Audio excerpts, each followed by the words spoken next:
nous allons cuisiner du salé. Pour la recette du jour, nous allons faire des lasagnes aux courgettes. Pour ce faire, il vous faudra donc des feuilles de lasagne, 3 courgettes que nous allons râper, du mascarpone, du cheddar râpé, qu'on va râper évidemment, de la sauce tomate, ainsi qu'un peu d'huile d'olive. Vous pouvez commencer par laver vos courgettes. Coupez quand même les bouts, mais comme la courgette est lavée et bio, vous pouvez garder la peau. Attention de ne pas vous couper.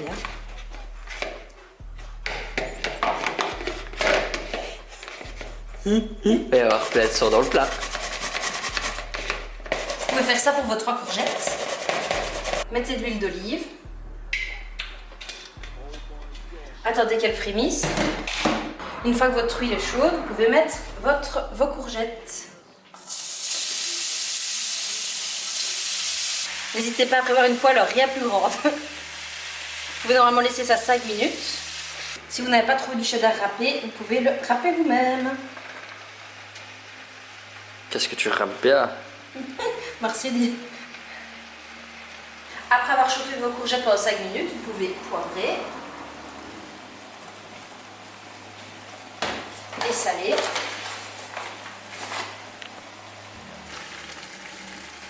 Vous pouvez y incorporer les 80 g de mascarpone,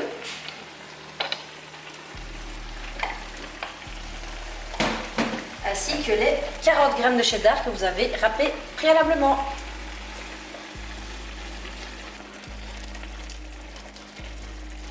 N'hésitez pas à couper votre tac, mais vous pouvez laisser mijoter tranquillement. Pendant ce temps-là, allumez votre four sur 210.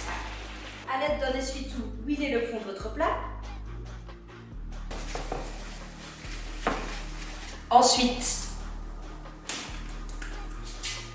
mettez-y un fond de sauce tomate. Déposez-y vos feuilles de lasagne par-dessus.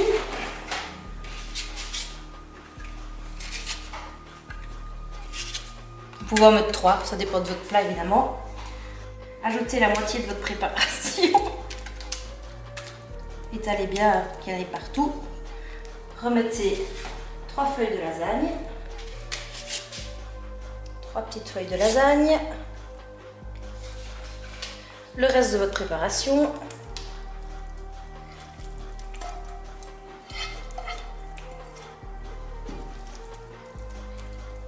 Et remettez de nouveau 3 feuilles de lasagne.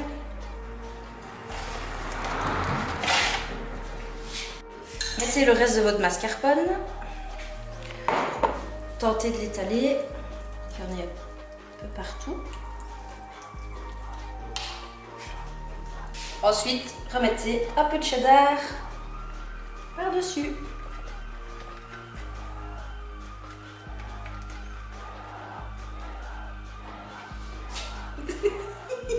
Et voilà, c'est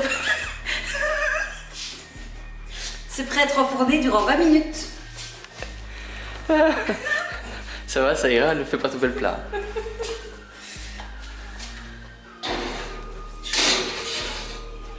C'est parti pour 20 minutes. Après 20 minutes.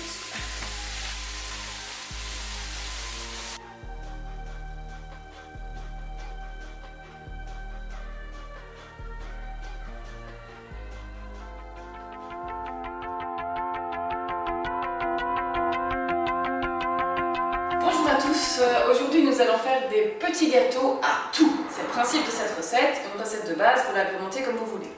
Donc pour ce faire, on a besoin de 150 g de farine, de 100 g de sucre, et vous pouvez encore diminuer la quantité, de 125 g de beurre, de 5 centilitres de lait, de 2 œufs et de la garniture, c'est-à-dire pépites de chocolat, pommes, noix de coco, noix tout court, noisettes, confiture, vous pouvez vraiment l'agrémenter comme vous voulez. Alors, la première étape, faire préchauffer le four à 175 degrés, nous c'est déjà fait. Ensuite, deuxième étape, du coup, on va s'occuper des œufs. Ça va être la partie qui demandera le plus de dextérité. C'est-à-dire qu'il va falloir les séparer, les blancs d'un côté, les jaunes de l'autre. Attention, démonstration.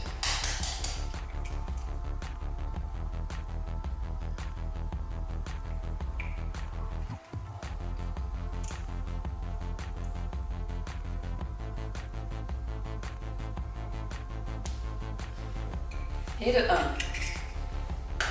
Ensuite, une fois que vous avez séparé vos blancs des jaunes, on ajoute le sucre et le petit paquet de sucre vanillé et on mélange bien jusqu'à ce que ce soit une pâte assez lisse.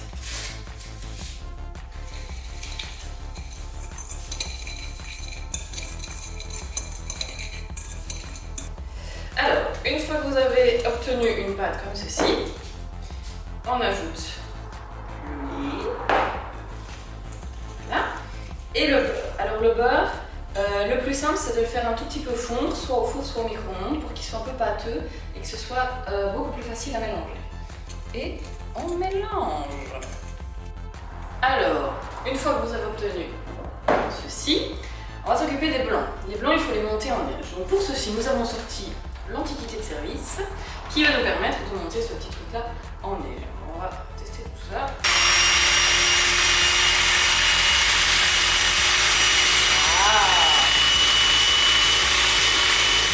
Grâce au batteur, on a réussi à avoir des blancs en neige.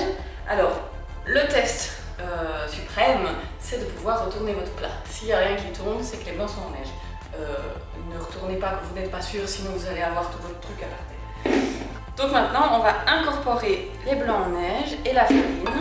Il faut y aller très doucement, comme ça, on ne casse pas les blancs.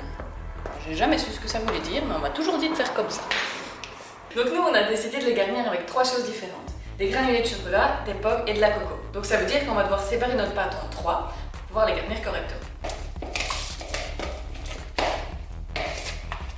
Voilà, nous, on est gourmands. Ok, donc une fois qu'on a bien mis les granulés de chocolat, on va les placer dans le moule.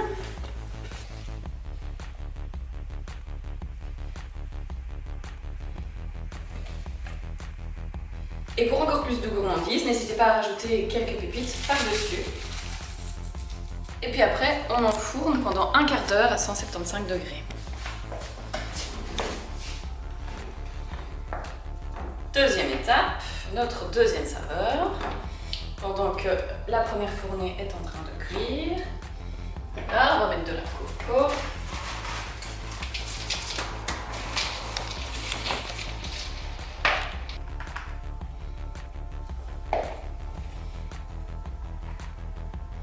Même chose que le chocolat, on rajoute un peu de noix de coco par-dessus.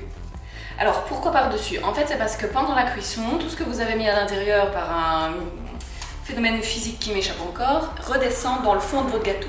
Donc histoire d'en avoir partout, on en rajoute au-dessus, comme ça il y en a partout.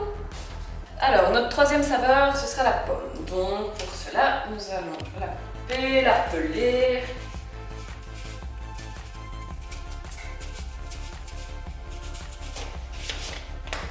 Et mettre plein de petites pommes dans les gâteaux.